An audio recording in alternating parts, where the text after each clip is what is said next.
Sukuna from Jujutsu Kaisen has some of the deadliest curse techniques in the series. So today, a fan commissioned a what if Naruto was Sukuna's reincarnation idea. Something that honestly, I've had in the works for quite some time, but I just still had never gotten to it. So, shout out to you, bro, for giving me the kick in the pants that I've been needing for quite some time to finally get this dope idea out there. I mean, seriously, it's gonna be sick watching Naruto use dismantle on people and seeing the way that their bodies just fall into a million pieces. That said though, shout out to Granola for being the first commission that I've done in quite some time. That said, you guys already know what to do. Leave a like on the video, leave a comment down below what your favorite part was, and enjoy.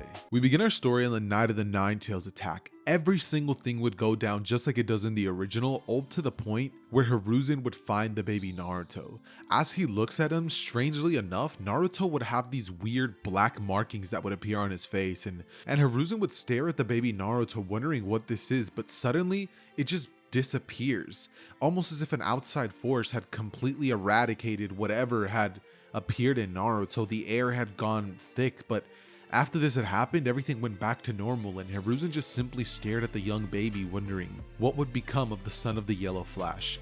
Years would pass, and just like in the original, the villagers would treat Naruto with the utmost disrespect, making sure to know how much they hate him every single day. Kids would dodge him, adults would give him dirty looks, and every single person that could do anything to ruin Naruto's young life would do exactly that.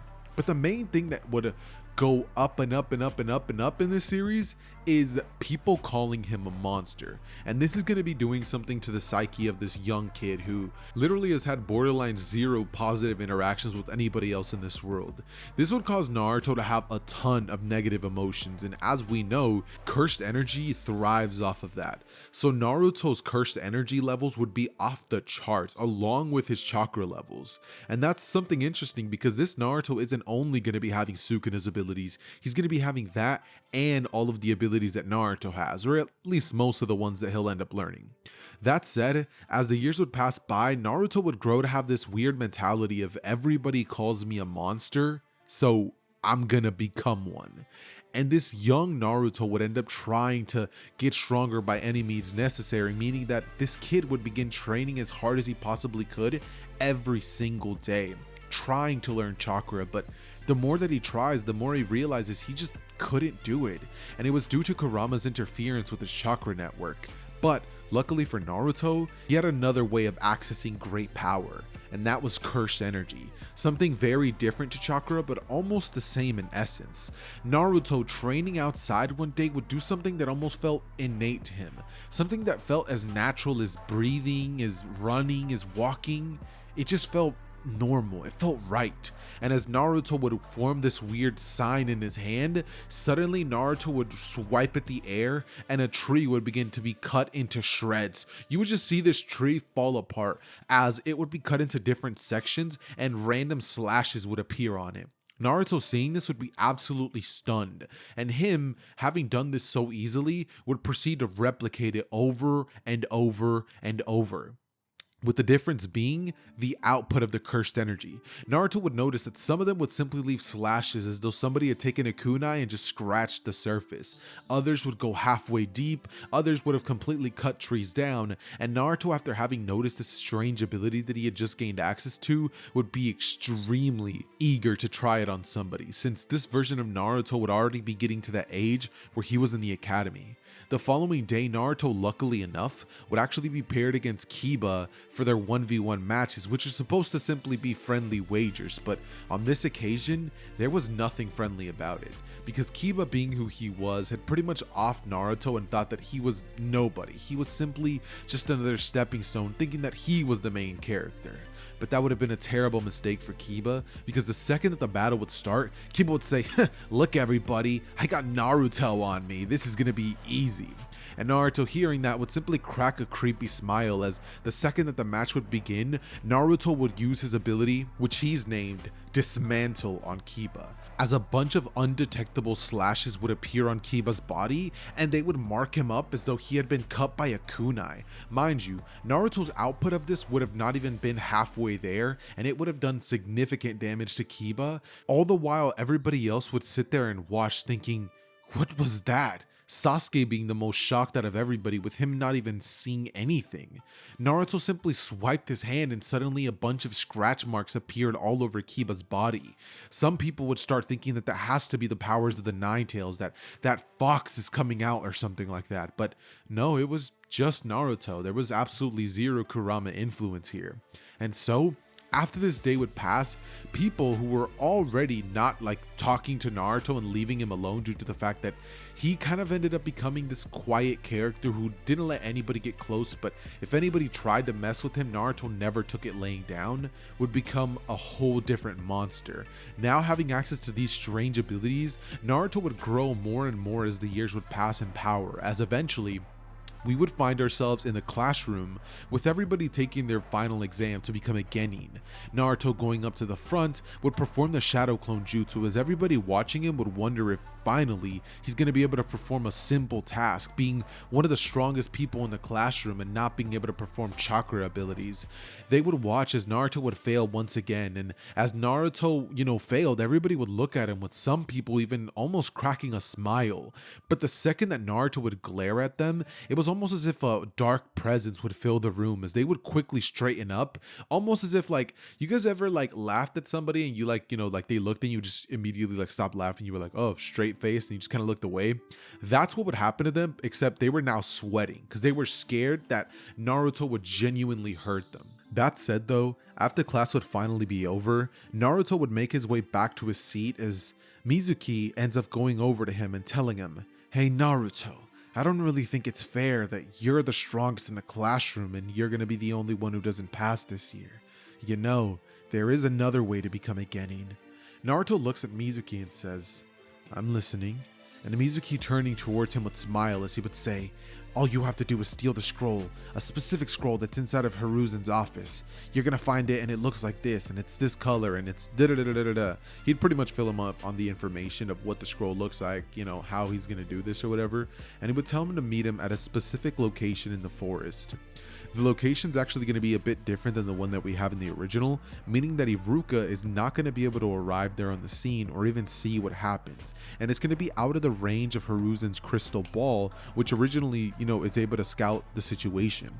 And so, we get a scene of Naruto rushing to the office of Hiruzen and quickly snagging the scroll of sealing as he would meet up with Mizuki at the location that he had told them. The second that Naruto would arrive, Naruto would open the scroll up as he would see a bunch of different named jutsus, flying Raijin. He would see one that apparently grants the user the ability to bring the dead back, and another one called the multi-shadow clone jutsu. Naruto seeing that and remembering his failure of the shadow clone jutsu would grit his teeth as he would say, I bet I could do it. And suddenly, Naruto would weave the hand signs for the multi-shadow clone jutsu as Naruto would actually end up performing it perfectly. After Naruto sees this happen, a huge smile would appear on his face as he would realize that he did it. And so, he would simply sit there waiting with his hand on his cheek, kind of lazily sitting around as suddenly Mizuki would arrive about 20 minutes later saying, good, you took the scroll, hand it over Naruto and I'll give you your headband. And so, Naruto would do just that. He just throws the scroll towards the direction of Mizuki as Mizuki from his back would grab a demon wind shuriken, aiming it at Naruto and saying, here's your reward, you damn brat! Throwing this gigantic shuriken towards the direction of Naruto, who, watching this happen in slow motion, simply turns to the side, grabbing the shuriken with his hand as he proceeds to squeeze it in his hand and it would break from that specific part. Naruto looking up at Mizuki as he would say, you just had to go and give me an excuse to kill you, didn't you?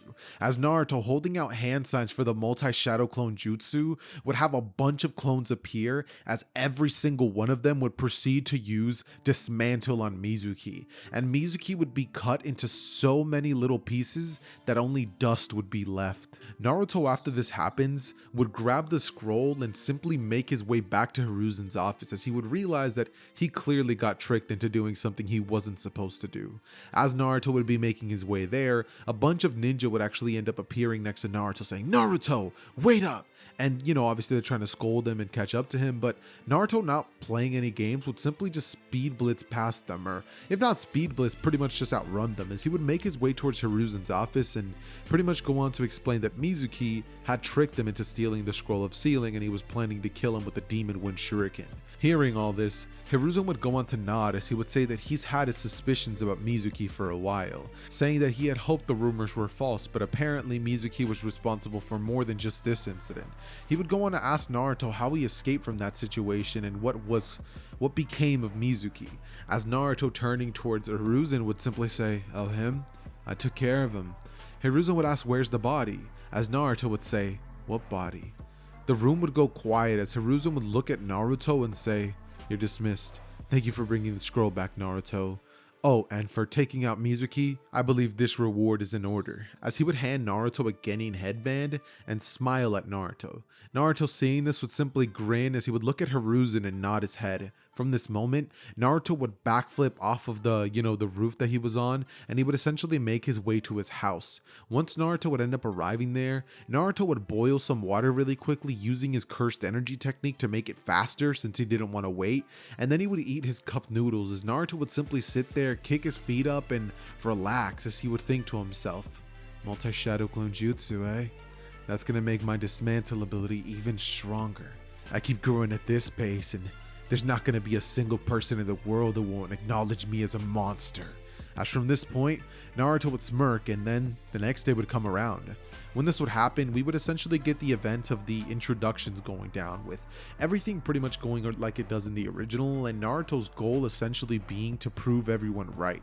Not saying what he wants to prove everyone right in, but simply just leaving it at that. Sasuke would say he wants to be an Avenger. Sakura would say that she loves, the person she wants to be with. She would start pretty much just blushing, and then she would, just be a trash bag like usual, as Kakashi would say, "One of those, eh?" And so we would pretty much end up having Kakashi introduce the idea of the bell test to them, with him saying not to eat anything the next day.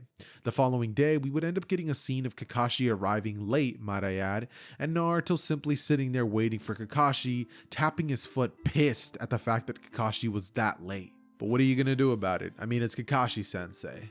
Naruto was planning to do something about it, but that's neither here nor there.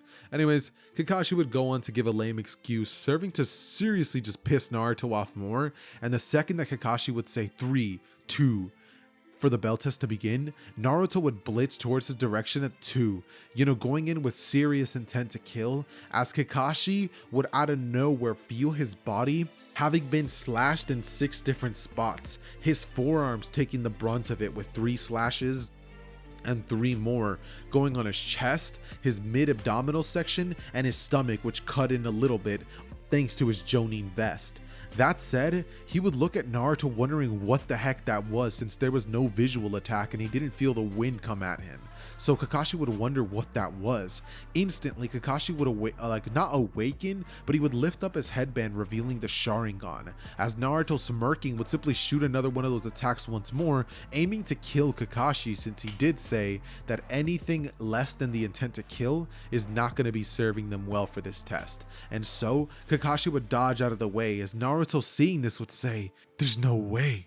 Kakashi, dodging out of the way, would quickly rush in towards Naruto's direction, as Naruto would smirk, beginning to clash with Kakashi in a taijutsu battle, which would not actually be much of a clash, considering that Kakashi's experience and his taijutsu abilities are just far beyond Naruto at this moment. He would begin to absolutely dismantle this man, as Naruto, trying to create a point of contact to use his ability Cleave, would find himself unable to, as Kakashi would swiftly put him against the ropes, as Naruto, quickly forming the hand signs for a shadow clone, would go on to create 25 shadow clones, which all instantly jump up into the air and fire invisible slashes, which Kakashi would see all too well. In that moment, Kakashi would be in the air as time would seemingly slow down for him thanks to his visual dojutsu, and he would then pretty much end up using the log switch jutsu, but that's not what it's called, the substitution jutsu, right?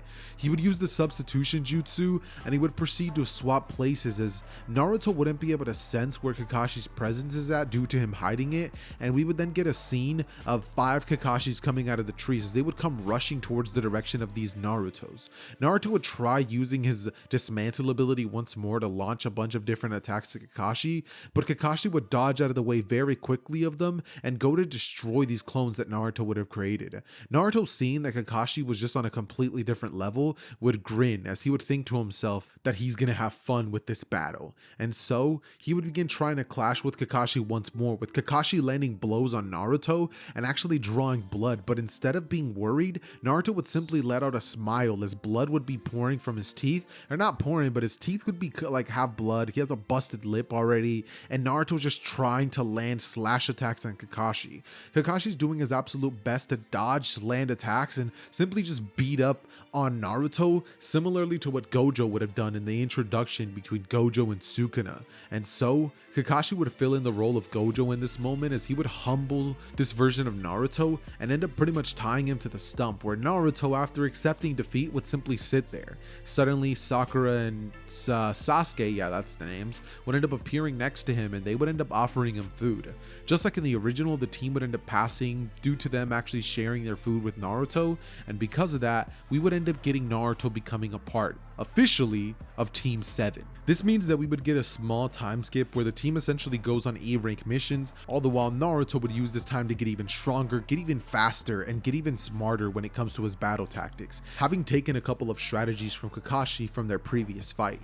And so, as time would pass, eventually Hiruzen would end up giving them the Land of the Waves mission, as we would essentially get the team all being introduced to Tazuna, with a drunken man walking into the room and going, "Hiruzen, is this really the team that you're giving me for my C-rank mission? Pitiful."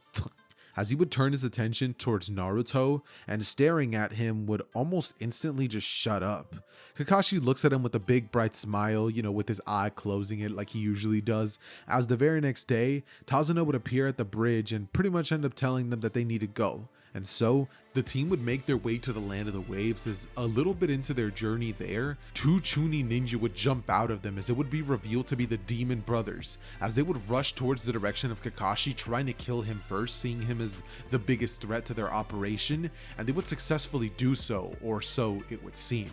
As Naruto watches this happen in slow motion, Naruto would have a big bright smile appear on his face, knowing that if he kills these guys, he wasn't going to get in trouble at all. And Naruto, taking full advantage of this, would simply appear right next to both brothers, as placing both hands on them, would use his curse technique Cleave, as both brothers would be cut in half. And Kakashi would watch as both of their bodies literally fall apart from their torso.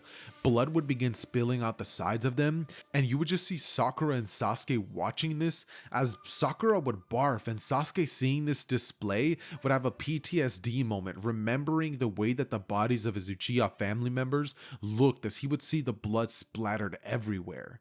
Naruto would look at Sasuke and say, "Sasuke, you look like you've seen a ghost. What's the matter?" As you would pretty much just see Kakashi come in and say, "That's the way of the ninja." Though Naruto may have been a bit harsh, this is something that you should expect to see in your ninja lives, so take a good look at that, Kakashi would say, as Sakura and Sasuke would both stare at this, and Sakura would resolve himself as he would think, "You're right, that's what I'm going to be seeing on the daily, and that's how Itachi's gonna look when I bring him to his knees." As we would pretty much get the team continuing forward with the mission, as they would eventually bump into Zabuza Momochi, who would begin his battle like he would in the original against Kakashi, but midway through their battle, before Kakashi could even be placed in the water prison jutsu, Naruto, who just couldn't wait any longer for another fight, would rush in at the direction of Zabuza, as not only now does he have to contend with Kakashi, but a psychotic Naruto who's rushing towards him with his nails elongated, longer than they get even when he's in his little transform mode, where his canine gets sharper and his whiskers become more animalistic. Naruto comes rushing in as he would quickly launch an attack at Zabuza, which he couldn't even see, wondering what the heck that kid was doing, thinking of it as nothing more than just a feint, when suddenly, in an instant, Zabuza would feel cuts appear on his body, as you would simply see blood splatter out from Zabuza as he would stab his sword into the ground to keep his footing up and prevent himself from falling, and he would simply see Kakashi turning towards Naruto and wondering whether he should be impressed by Naruto's display or offended at the fact that he thought he needed his help. But ultimately, as this would happen and Zabuza would have all this blood begin coming out of him, you would see a random ninja come flying in with a mask as ice would appear out of nowhere, and the water that was near them would actually turn into a solid piece of ice. Haku would have arrived onto the battlefield, holding Zabuza up, as Zabuza would say, "That damn brat hit me. I don't know how, Haku, but he did. Be careful." And so, we would see Haku staring at Naruto with a senbon in hand as he would think to himself that he's gonna kill him for damaging his master like he did. Remember, they still had never had their interaction that they would have had in canon, nor would they have in this timeline. So Haku, rushing in towards Naruto's direction without even giving him a chance to use his cursed energy, would simply get closer and closer as suddenly he would activate his demonic ice crystal mirror jutsu, and he would appear in different spots. Naruto, seeing this happen, would feel the blows pile up as the damage would begin increasing more and more, and Naruto would try using his slash attacks on Haku, but Haku was just too fast, and even if he was able to break one mirror, it simply regenerated instantly. So Naruto, seeing this happen, would realize that he would have to use that technique. Naruto would ready himself as he would use Sukuna's famous flaming arrow, as pulling one hand back and holding the other as though to aim, he would shoot it flying towards the direction of the mirror that Haku would most likely go to next. And what's interesting is Naruto would miss, but he wouldn't at the same time. Haku would leap into the arrow, and the second that it would penetrate through Haku's leg, through one of his thighs, it would go flying at one of the mirrors, melting it, as Haku's leg would be taken completely out of commission. And you would simply watch Naruto laugh as he would think, "I gotcha." He would walk over towards the direction of Haku as he would simply look at him and kill him. Haku would be shredded to pieces, as after this would take place, Naruto would turn his head only to see Kakashi stabbing a Chidori into the body of Zabuza. Zabuza's body would fall to the ground as both Haku and Zabuza would be laying next to each other, and Sasuke, who would have been watching the whole thing go down, would simply think to himself, "Just how far ahead of me is he?" Simultaneously though, as Sasuke would finish this thought, you would simply hear Tazuna in the background saying, "Are we going now?" as he would break the tension that was building up, and Kakashi would simply nod as he would actually fall forward a little bit, stumbling. Naruto would have actually been there to catch him as he would ask him if he was drained of his chakra, and Kakashi would nod. It'd be at this point that we would get Team 7 taking Kakashi back to the Land of the Waves, where Kakashi would rest at Tazuna's house. Meanwhile, Naruto, Sasuke, and Sakura would all do their own thing. During this time, Naruto would essentially work on the abilities that he's already learned to this point, and would actually begin to work on a new ability that he's been wanting to conjure up, which many Jujutsu Kaisen viewers know as Black Flash. Although while this is happening, the other team members of Team 7 would essentially just work on their own things, with Sasuke beating himself up about the fact that in comparison to Naruto, he seems so weak. Over the course of this time, he would train, and eventually Kakashi would wake up to teach them the tree walking jutsu, which all of them would learn with relative ease, including Sasuke this time around.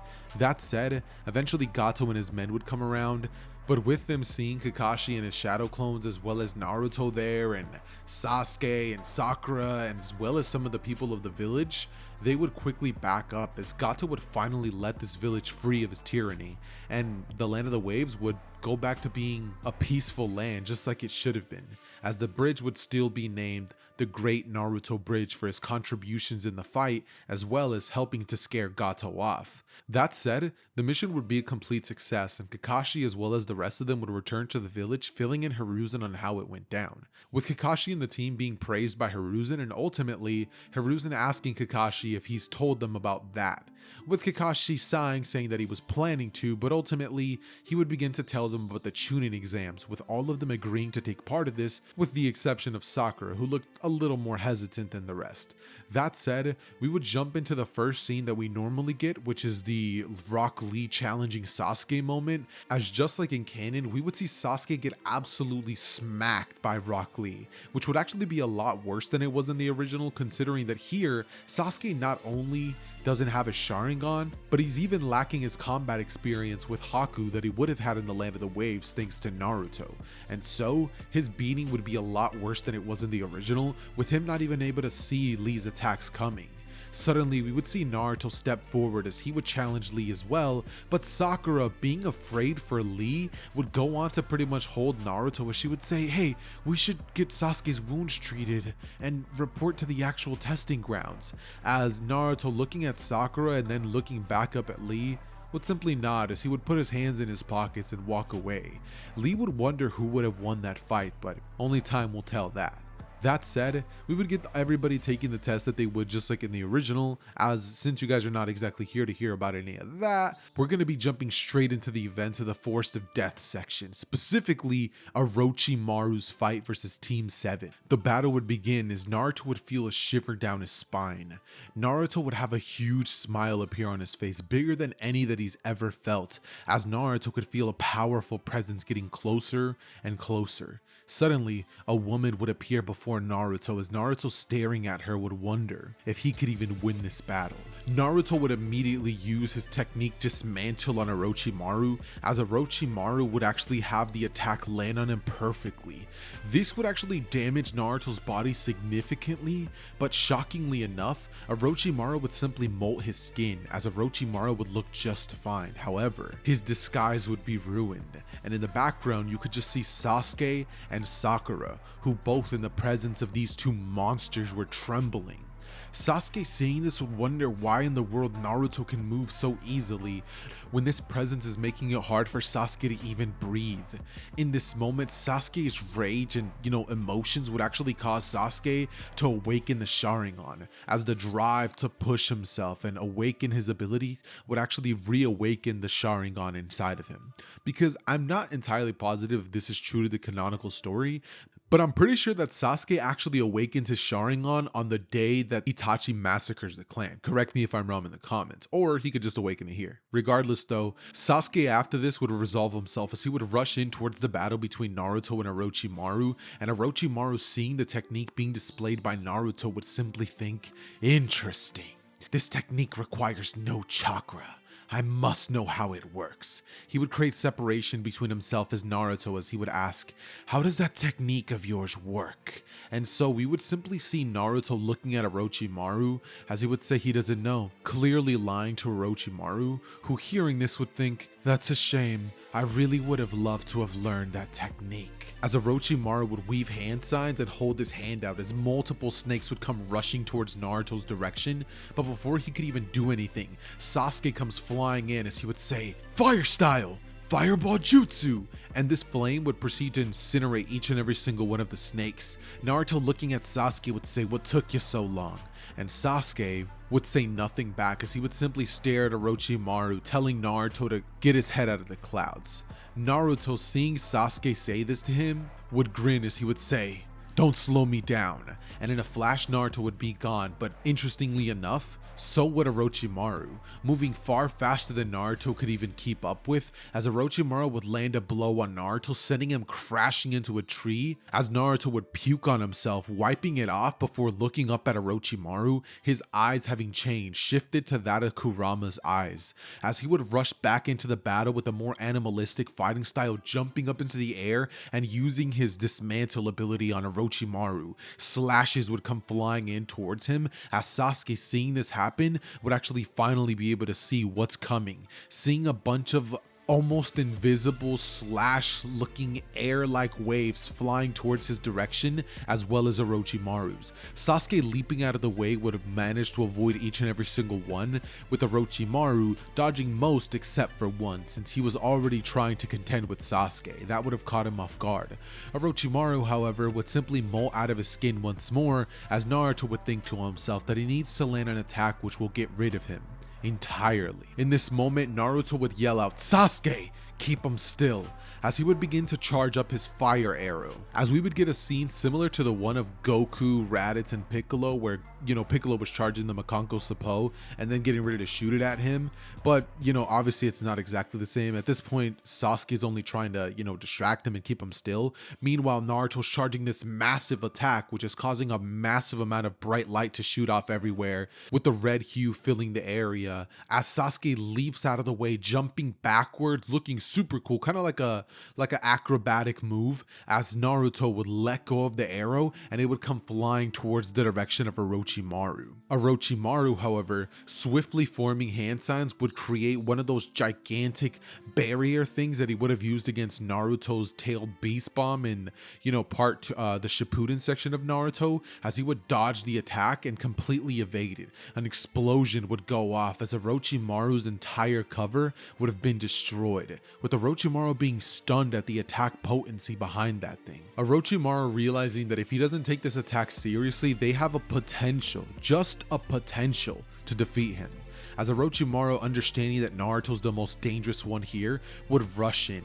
Naruto in his 9 tails mode, or 1 tail mode actually, would proceed to do his best to keep up with Orochimaru, maybe try to hit him with a clean cleave attack, but he would be completely unable to, as Orochimaru would slice and dice Naruto up and ultimately place 5 fingers on Naruto's belly, as he would use the 5-prong finger seal on Naruto, and he would proceed to seal the abilities of the 9 tails away forcefully. Naruto passing out due to the pain of this, and Sasuke watching this as Orochimaru quickly turns his attention towards him, holding a finger up in his face, terrifying Sasuke, because the dude basically just told him shush, which is the equivalent of no one will hear you scream. And this man proceeded to just blitz at Sasuke as his neck would elongate like crazy and bite down on Sasuke's neck, which causes him to let out a cry of agony, as he would be completely unconscious after this and fall from a tree. Sakura rushing over towards Sasuke to try to help him up after that would, in classic anime fashion, be like, Sasuke! You know what I mean? As we would just get a zoom in section where, she's holding his body. And ultimately we would then get a little flash forward section where we would see Sakura tending to both Naruto and Sasuke. But just like in the original, the Sound Gennin would end up arriving, ultimately changing everything and forcing Sakura to cut her hair in a desperate attempt to do something against the Sound Gennin, only to be saved by Lee, quote unquote saved, because dude didn't really end up amounting to anything. And then we would get the rookie 12 arriving, providing some help. Choji comes in, he does his thing, you know what I mean? Ino as well. But ultimately Sasuke would wake up from his comatose state and would end up absolutely decimating the Sound Gennin. They would end up retreating with their tails between their legs, as suddenly Naruto would awaken as well. With Sasuke turning to see Naruto, he would quickly get enraged, wanting to prove himself better than Naruto, and a fight would almost break out when suddenly the rookie 12 would get in between them, stopping the match from happening entirely. And just saying, that's really lucky for Sasuke, because he would have gotten completely humbled, if not probably killed at this point, because this Naruto is literally a black Air Force. That's what he is. He's a black Air Force at this point. This man is oozing with killer intent, and Sasuke's curse mark transformation was just a watered version of that. That said, they make their way towards the Chunin Tower, and once they would end up arriving there, we would essentially get Sasuke having his curse mark sealed away by Kakashi, the encounter between himself and Orochimaru, by himself I mean Kakashi, and then we would get the 1v1 battles with Naruto facing off against Kiba. Kiba, staring at Naruto, would begin feeling extremely intimidated, as the second that Naruto would look at him, he would grin with both of his hands in his pockets. Kiba, seeing this, would turn to Akamaru with sweat coming down his face. He would look at his best buddy before immediately saying that he quits, that there was no way he was going to get Akamaru hurt over this dumb fight. Becoming a Chunin just wasn't worth it if he's facing off against that monster. But regardless, after this would happen, we would get the rest of the 1v1 battles, and because Naruto never had that moment of protecting Hinata, there's nothing really there with them, so he wouldn't exactly even get mad at Neji's dismantling of Hinata, only looking forward to showing Neji how to truly break someone down. But before we can get into that, first we have to cover the 1 month training period, which in this timeline, honestly, I really do want to see this version of Naruto train with Jiraiya, just because if he doesn't have Jiraiya come into his life and pretty much flip it on its head and make Naruto somewhat of a good person, this dude's pretty much going to end up destroying the entire Leaf Village. And you would think it'd be because, oh, they were mean to him. Nah, it would literally be just because he can. He would have the same motivations that OG Itachi would have, except he would have actually meant it. But with that being the case, Naruto would train with Jiraiya, and over the course of this 1 month training, I don't see much changing for Naruto in terms of his curse techniques amplifications, but what I can see happening is Naruto learning how to gain access to Kurama's chakra. And this is something that Naruto would love, because once Naruto finds out that he's drawing this power from an outside source, Naruto would love the fact that he's stealing Kurama's chakra, and he would be incredibly skilled at it, having an incredible willpower so Kurama couldn't even take over him at all, even if he wanted to, with Naruto having met the beast during his training with Jiraiya, with Naruto having shown absolutely zero signs of fear when faced off with Kurama, the imposing beast of the Leaf Village. So, the days would pass and eventually we would get to the fated battle between Naruto and Neji, and this battle would be completely flipped on its head. Within the original Neji having dominated most of the fight, in this timeline, Naruto's gonna absolutely destroy Neji by simply taking one hand out of his pocket and swiping it at the air. Naruto would send countless slashes at Neji's direction, who would hold up his combat pose when suddenly some of Neji's fingers would literally get cut. One of them would actually lose the top end of it, with that being one of his pinky and his left hand thumb.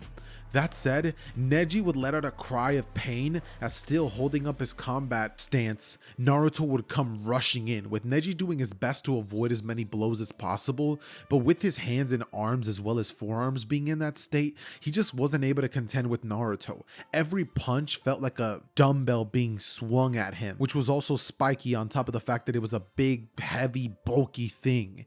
It was horrible for Neji, and he just simply got worn down by Naruto. With Neji being unwilling to lose and give up to lose this fight, Naruto had the freedom to just absolutely wail on Neji, which ultimately, the crowd seeing this happen would begin to boo Naruto, with him having been a crowd favorite, but Naruto simply stopping the action to look up and tell them that he'll remember each and every single one of their faces. As the crowd would go dead silent, with all of them realizing that, yeah, this kid's gonna hurt us unless we shut up, you would simply just see Naruto smirk as he would land a black flash gut punch to Neji's stomach, sending him crashing into the arena wall, indenting his body into it, as Neji, sticking his hands back in his pockets, would simply walk away. And as this would be happening, we would actually zoom into the Hokage podium, where we would see Orochimaru in Rasa's body essentially telling Hiruzen that that boy was a total loose cannon, as Hiruzen would simply nod in agreement, feeling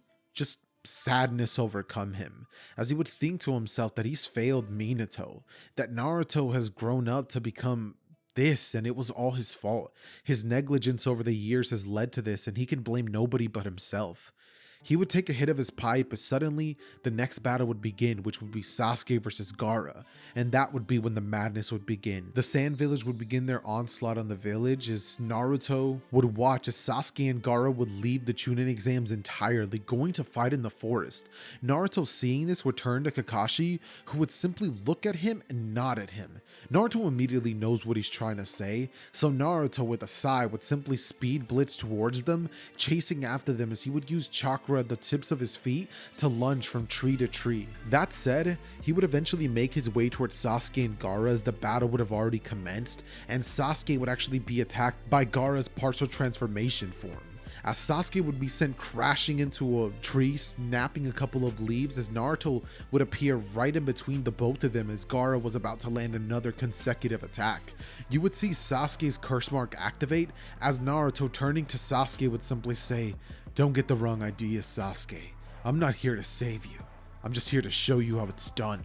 As Naruto, looking at Gaara, would smirk, creating a couple of clones which would rush in to fight Gaara head on, and these clones would quickly begin to actually be destroyed thanks to Gaara's immense speed and strength, but Naruto wasn't using them in hopes to defeat him. He knew that using his slashes wasn't actually going to do anything against Gaara, because his body was made almost entirely of sand, and so Naruto would charge up a flame arrow as he would aim it at his direction and simply say, "Boom." Suddenly, this flaming arrow would go flying towards the direction of Gaara, as the sand would crystallize from the heat and pressure of Naruto's incredible curse technique. and we would see slowly as Gaara's literal body begins to be scorched by the flames and sand which is crystallizing on his body, which is essentially superheating him, leading to Gaara falling onto the ground seeming completely unrecognizable. As Sasuke, who would have seen that whole thing transpire over the course of the last 9 seconds, would grab onto Naruto's collar saying, "I had that! Why the heck did you interfere with my fight?" But Naruto would simply stare back blankly at Sasuke as he would say, "Don't get too comfortable just because we're teammates. Get your damn hands off me before I kill you as well." As Sasuke, looking into Naruto's eyes and knowing that he can't even contend with him at this point, would just let him go. As pissed off, Sasuke would run off in a different direction and Naruto would simply make his way back to the village. Once there, Naruto would be filled on everything that happened, including the death of Hiruzen, as Naruto would feel completely indifferent to the turn of events that transpired. He didn't really care whether the old man lived or died, and at this moment all Naruto really wanted to do was make his way home and crack open a new box of ramen and lay down and relax. So he would do just that, and a couple of days later, old man Jiraiya, as Naruto calls him, would arrive at the door, practically begging Naruto to make his way with him for the search for Tsunade arc. And interestingly enough, Naruto in this timeline is not going to be like, "Oh, you bet I'm going to go with you." Instead, he's going to ask Jiraiya what exactly he has to offer him and why he should even go with him.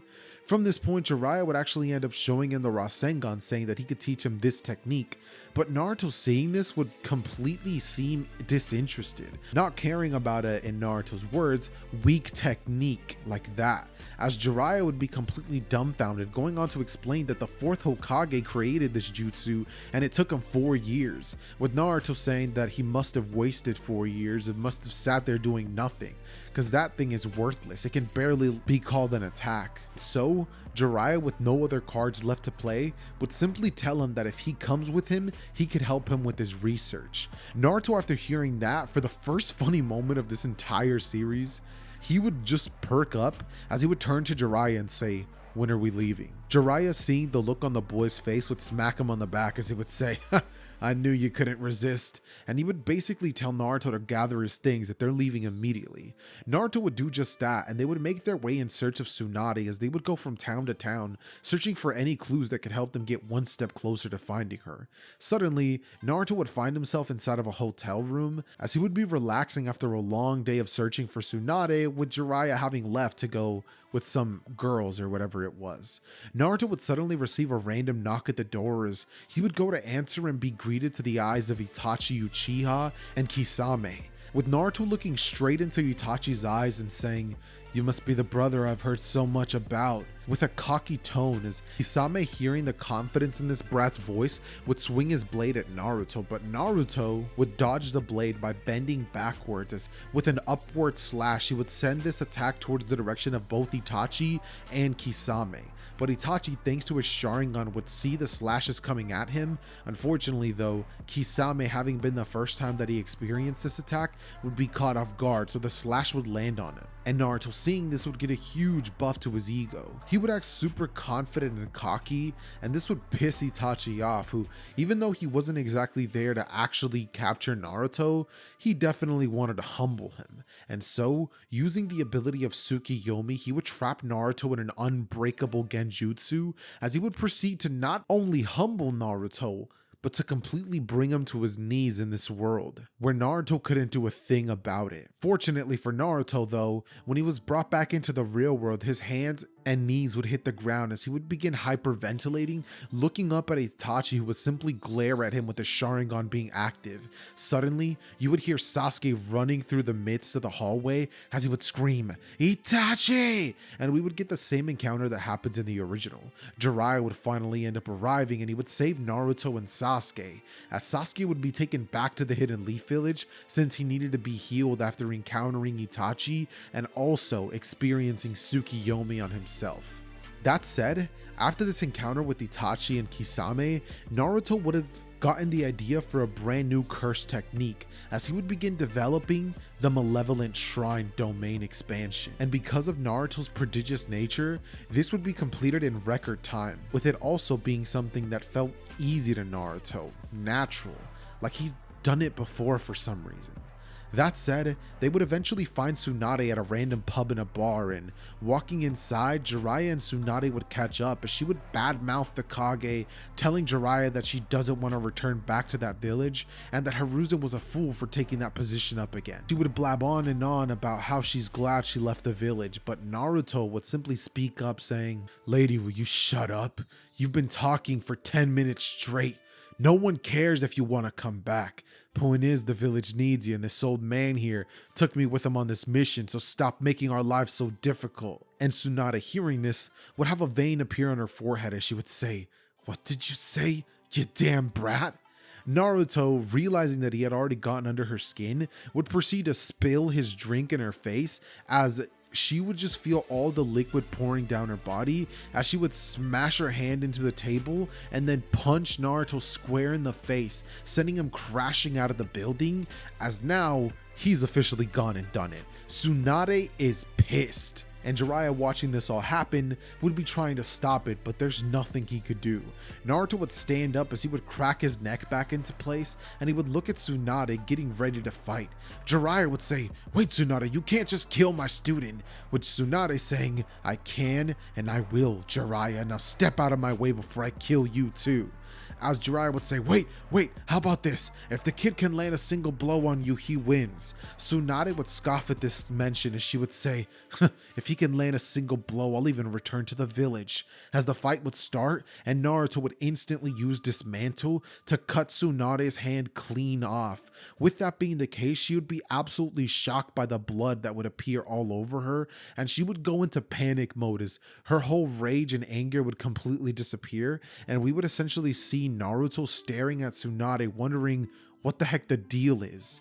Naruto would turn to Jiraiya in absolute confusion, wondering what the heck's going on, thinking that Jiraiya had told him that she was insanely strong and had incredible medical ninjutsu abilities and healing abilities. Naruto wondered why she didn't just heal her hand back, but we would pretty much end up getting Tsunade, freaking out with her PTSD moment, and Jiraiya explaining as he's helping Tsunade, get back into the right headspace. And so Naruto, hearing this, funny enough, would actually feel a little bad at the fact that he just did that to Tsunade, but he still won. And so Tsunade would have to return to the village, like it or not, as we would still end up getting the same Orochimaru fight that we get in the original, with Tsunade and Kabuto facing off against each other. But Naruto, feeling like Tsunade won, would actually step in for Tsunade's place, saving her against Kabuto, as he would end up using his brand new ability, Malevolent Shrine, on Kabuto, which would absolutely kill this man. I mean, this man gets burned to an absolute crisp,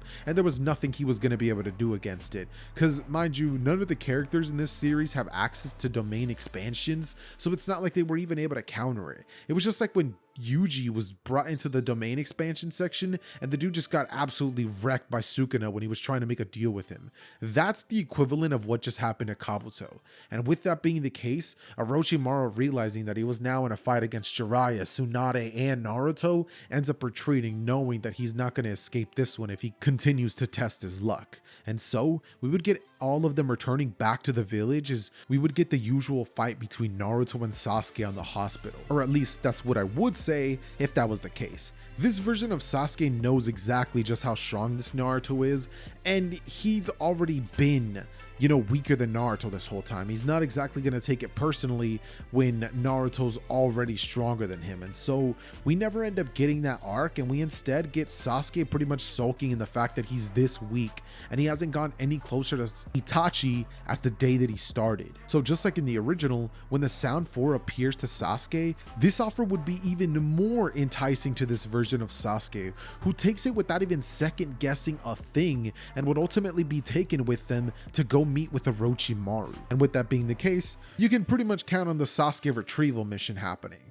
And so everything would go exactly the same, just because, Naruto's new powers and abilities aren't exactly going to be helping with any of the matches, except for the battle between him and Kimimaro, which would be a really interesting one, because the thing that I'm wondering is how much actual cursed energy is Naruto going to have to use to actually kill Kimimaro, which is something that I definitely think he could do, and if Kimimaro gives him even more trouble than he's worth, I can see Naruto simply busting out Malevolent Shrine on him, just KOing him instantly. instantly and just killing the dude. It's not like he has to bring him back to the village, but Sasuke, unfortunately, Naruto can't just kill him and be over with it, because he's the last Uchiha or whatever it is. That said, he would end up finally catching up to Sasuke after defeating Kimimaro, and once there he would say, "Sasuke, what do you think you're doing?" Sasuke, turning towards Naruto, saying nothing with the curse marks on his face, would simply just continue running away, as Naruto would appear in front of Sasuke, with Sasuke throwing a punch towards the direction of Naruto and Naruto catching it with one hand. Naruto would then say, "I don't think I made myself clear. I wasn't asking you to tell me what you're doing. I was telling you." Sasuke in this moment would open his mouth, as he would do so only to spit in Naruto's face. Naruto would wipe it off as he would say, "Now why'd you go and do that? Now you made it a lot harder for me to restrain myself," as a psychotic smile would appear on Naruto's face, and he would look at Sasuke's direction, as suddenly Sasuke would look around and see lava, a mountain, and a throne of skulls. Sasuke, seeing this, would wonder where in the world he is, and Naruto would be sitting atop this throne. Naruto from this point forward would tell Sasuke that this is his domain expansion, and Sasuke, thinking of this as nothing more but a mere genjutsu, would try to break out of it by activating a Sharingan, but nothing would happen. Naruto would go on to explain that unlike genjutsu, everything that happens in this place is absolutely real, meaning that if he breaks a finger here, Sasuke is gonna break a finger out there.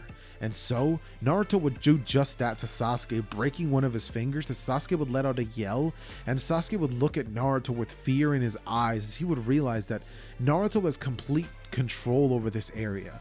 This is his domain, and the heat would cause Sasuke to start to sweat profusely, but Naruto looked just fine. Even his clothes had changed. But that said, before Sasuke could continue with any of his train of thoughts, Sasuke would feel as though he just got ran over by a train, as he would wake up, and the next thing he knows, he'd wake up in Konoha's medical room, as he would have some of the best leaf doctors available, including Tsunade, as they would be trying to heal Sasuke's wounds up as best as they possibly could. This would take at least 2 months for Sasuke to heal and get out of bed, and over the course of that time, Naruto and Jiraiya would have left to go off for their 3-year training journey, which Naruto would have been okay with, since Jiraiya is pretty much the only person that Naruto could even remotely look as a friend. So with that said, we now have to cover what exactly Naruto did during this training journey, so let's start off with that one. He did stuff. And number 2, we need to cover what Naruto actually learned in terms of his training with him. Obviously, Naruto's taijutsu abilities would have grown a lot more than they would in the original. He would learn how to control his curse techniques way better than he already had before this time skip, and Naruto would even end up mastering an ability like Sage Mode over this time, because I can see this Naruto essentially getting bored and telling Jiraiya that he needs to teach him something powerful, or he's just gonna make his way back to the village. He's getting tired of stagnating with him, and Jiraiya teaching him nothing but weak jutsu.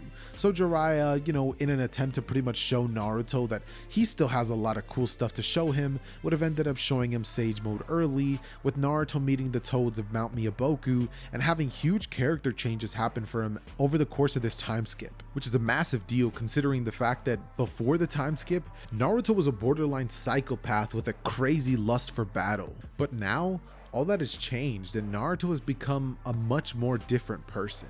It's not like Naruto doesn't still have that evil side in him and he's able to just turn it on whenever he needs it, but Naruto's not exactly going to just be turning to everybody and being a crazy psychopath. That was tamed largely due to Jiraiya being there for him, and him over the course of this time actually meeting people that changed his point of view of things, his, relationship with Jiraiya. And this would ultimately just change Naruto for the better, who, without Jiraiya, would have most likely ended up becoming what Gaara was in Part 1 Naruto. That said, once he would end up returning back to the village, thanks to him, pretty much retrieving Sasuke like he should have in the original, we would get a reintroduction of Sasuke, Sakura, and Naruto into the series.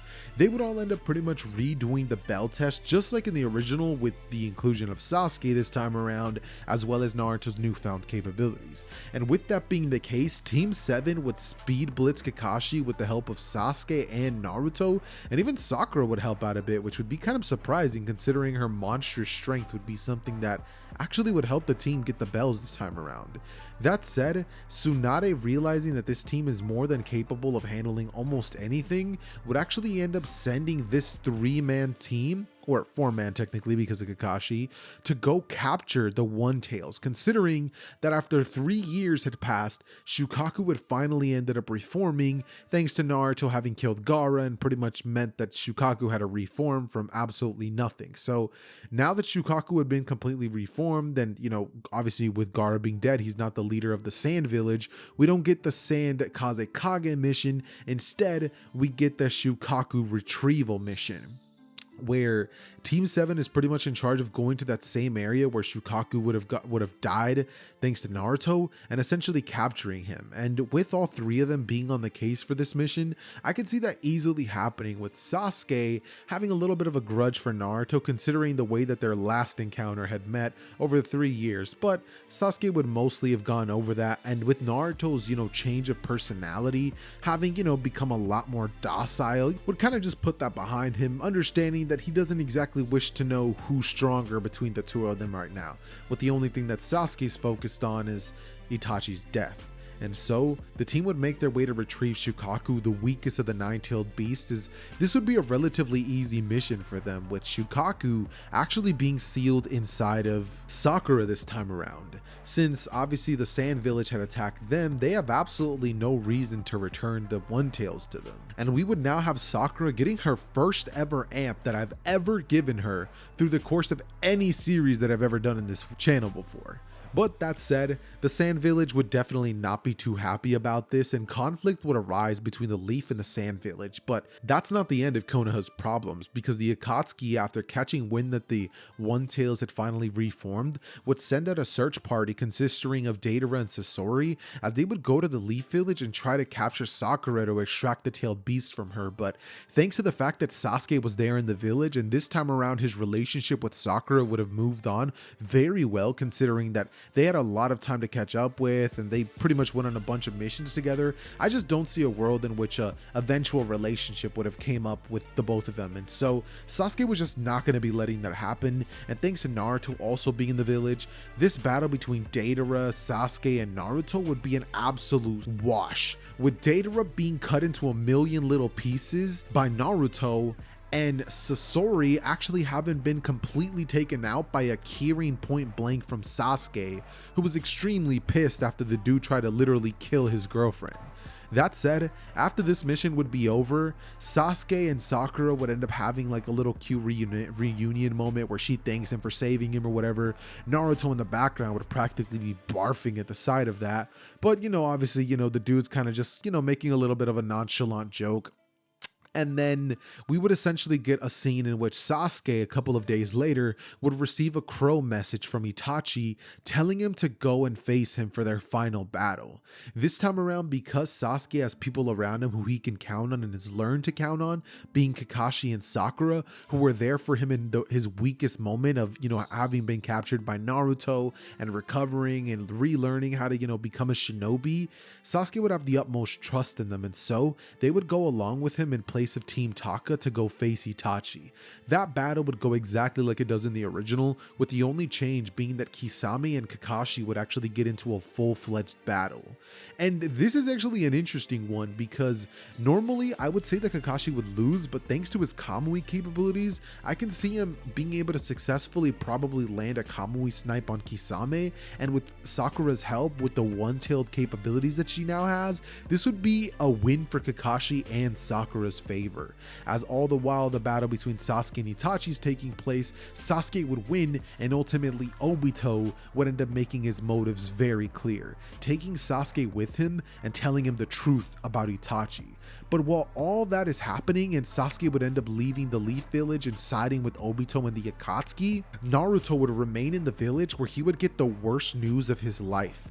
The only person that Naruto would ever truly considered a friend, Jiraiya, was dead, and he had died to an Akatsuki member, the leader of the organization, Pain. Jiraiya would have left him a couple of notes and of his abilities and telling him a message which essentially consists of the real one is not among them. Naruto would simply prepare himself for the day that he has to face off against Pain, trying to act like it doesn't hurt, but it really does.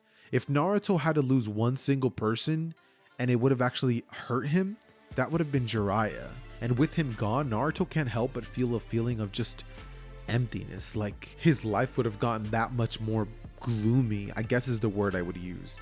But regardless of the fact, Naruto would end up getting his revenge very soon, because much like in the original, Pain would arrive in the village and the Diva Path would use his Shinra Tensei, I believe is the name of the Shinra Tensei. Is that the name of the big giant like orb that he creates, like the meteor thing? Or is that the name of the gigantic attack he uses on the village? I don't know. Regardless though, he would use that crazy attack, and after this would take place, all of the Paths of Pain would end up getting into a huge battle with Naruto, with it happening in the dead center of everything.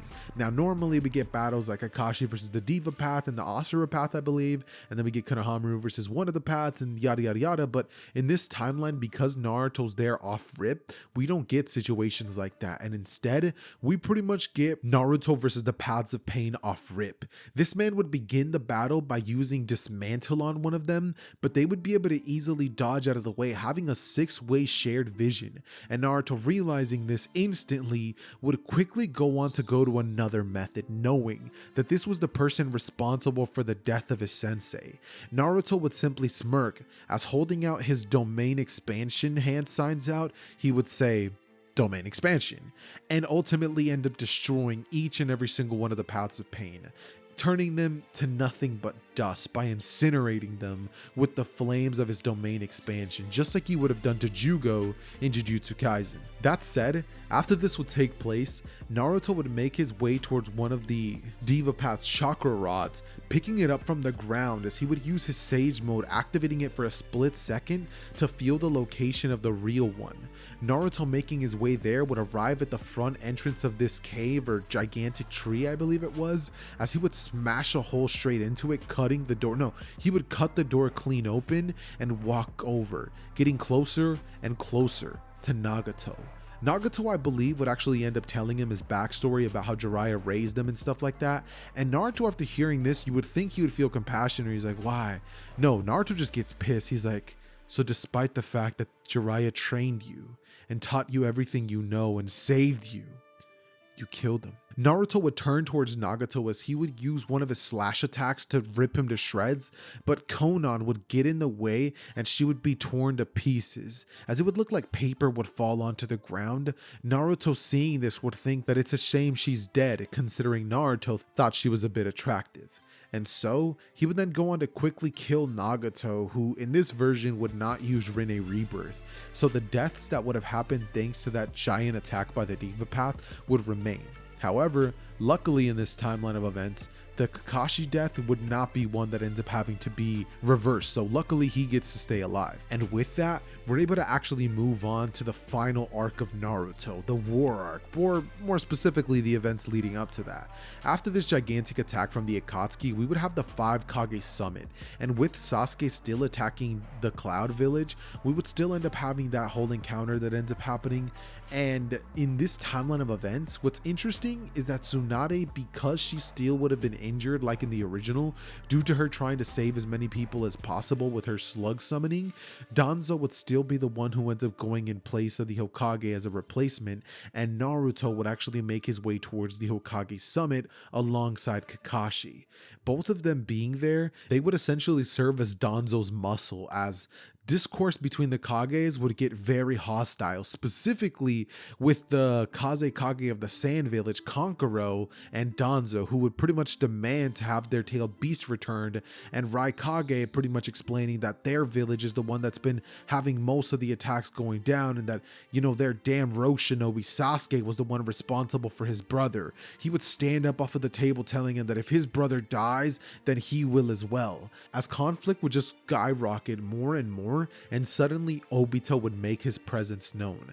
The instance that this would happen, Naruto would actually body flicker right next to the Raikage, but not for the reasons that you're thinking. Naruto, knowing that this is a clear threat, would appear next to Mabui, as he would opt to protect her instead of Danzo, simply for the fact that Naruto's taste for women was something that definitely would have been developed thanks to his time with Jiraiya, and he would have taken a clear liking to somebody with white hair and blue eyes, someone who just so happened to fit Naruto's ideal woman. So, with that being the case, Raikage would take clear offense to this, thinking he's trying to attack me, but Naruto would actually dodge out of the way, saying, I'm not trying to attack you, I'm trying to defend her. Raikage, looking at him, would say, I don't need you to defend my assistant, as Obito would go on to declare the fourth great shinobi world war on everybody there. And Naruto, wanting to impress Mabui, would simply shoot a slash towards the direction of Obito's direction, as it would go right through him. Naruto, taking note of this, would find this extremely interesting, as Naruto would wonder if that technique would work against him, as we would essentially see Obito disappear and reappear next to Sasuke, as we would then see Sasuke rushing in towards the direction of the Five Kage summon area, and when he would arrive, he would quickly try to engage each and every single one of them in a 1v5 battle, or was it 1v4? I'm not sure, but the point is, with Naruto there, Naruto, seeing that Sasuke was over there pretty much stirring up the pot like usual, would proceed to just blitz towards the direction of Sasuke and knock him out immediately, moving at such speeds that Sasuke, even with his Mangekyo Sharingan, just couldn't keep up with, because this version of Naruto has already mastered KCM 1 and also has mastery over Sage Mode. So Naruto, in the blink of an eye, would have opened his eyes and his eyes would change, an energy would surge through the area, and Kakashi would watch as Sasuke would fall to his knees and fall completely unconscious. Obito, noting that that incredibly powerful ninja was on their side, would quickly take note of the fact that Naruto is going to be a clear threat for the war, and so the rest of the villages would proceed to start trying to get in order and seeing if they were able to form an alliance. The Sand Village would refuse to form an alliance with the Leaf Village so long as they kept the One Tails, and the Cloud Village didn't exactly want to work with Naruto, considering that that little display that he had with his assistant Mabui rubbed the Raikage off in the wrong way. And so we would pretty much just get this situation where things are having, like, there's just like this weird awkward tension in the air. Like, it's just weird to explain, but ultimately Naruto doesn't care whether they have all four of the Shinobi allied Naruto doesn't care whether they have all four of the other great nations helping them or whether it's him alone. Naruto would pretty much walk out of the room, taking one more look towards the direction of her, as he would leave the area and essentially end up making his way towards the outskirts of that entire area. As Naruto would step outside, he would step on the snow and he would use his Sage Mode to try to see if he could sense Obito nearby, but unfortunately for Naruto, he simply couldn't. All the while this was happening, we would essentially get Obito having retrieved the Rinnegan from Nagato like he would in the original, and White Mask Obito would be born. The giant war that would happen in the original, with Kabuto having a bunch of those dead characters coming back to life, would not happen. I forgot the name of the jutsu, which is kind of weird because, I mean, I've done this for so many years. How did I even forget that? But the point is, he wouldn't be able to actually do that because he's dead. Remember, Naruto straight up Malevolent shrined this dude straight to death. So he's not going to be able to have access to that. And so Obito essentially needs Naruto and Killer Bee to continue his plans. So I can see Obito personally making his way towards the land of the clouds, and unfortunately for Killer Bee, there's just no way that either he, Raikage or Killer Bee were going to be able to do a thing to Obito. So Killer Bee would ultimately end up being captured by Obito, and the last member would be left would be Naruto, as we would get a final battle between Obito and Naruto taking place, with Obito arriving on top of this gigantic ghetto statue in front of the already half destroyed Leaf Village, or no, not even half, but fully destroyed, as they're pretty much trying their best to rebuild the village. We would get a scene of Obito arriving in front with the ghetto statue, like I said previously, looking super freaking cool, with that fan that Madara usually has to fight, and Naruto stepping forward and simply just just looking towards the direction of Obito. Naruto, knowing that this is the real leader of the Akatsuki and the reason for Jiraiya's demise, would activate Sage Mode and KCM-1 instantly, tapping into his KCM-2 power buff without even needing Kurama's or it wouldn't be KCM-2 per se, but it would, because it's not the one that Naruto gains access to when Kurama fully agrees to give him his power, but it would be kind of like a corrupted, not corrupted, but like a weaker version of that, because Kurama's not accepting it. Naruto's forcibly taking the power from Kurama. But that said, Naruto goes into the battle, and try as he might to land an attack, nothing would work. Obito would believe himself to have the upper hand, and using the abilities of the Rinnegan would push Naruto back, as Naruto would be sent flying away and he would be flung to the outskirts of the village. Naruto, rushing back in, would use his curse techniques as well as Black Flash to try to land an attack on Obito, but it just wouldn't work, and Obito would get the upper hand on Naruto. Naruto, realizing that he's not able to land a single attack on him, would widen his eyes as he would smirk, thinking he has just the thing for this. And Obito would watch as Naruto would prepare an attack, with Obito preparing a final attack as well, deciding that this is going to be the deciding factor of the battle. And once this attack phases through him, Obito had planned to kill Naruto and rip the Nine Tails out of him entirely. He would rush towards him as a clash similar to Obito versus Minato would begin, and Naruto would charge up a world-cutting slash. As Obito rushes in, suddenly his mask would fall in two, and Obito's head would be cut in half. In this moment, Obito would feel time slow down, as suddenly his vision would just blur, and Obito's blood would begin pouring out of his body, as there's no amount of Hashirama cells or plot armor that was going to be saving Obito from that attack. This man was dead with a capital D, and Naruto was responsible for that. Naruto would stand above Obito in this moment, and he would simply look at him as he would smirk, aiming a gigantic fire arrow at the gigantic statue he came riding in on, and burning it to a crisp, with nothing being left behind.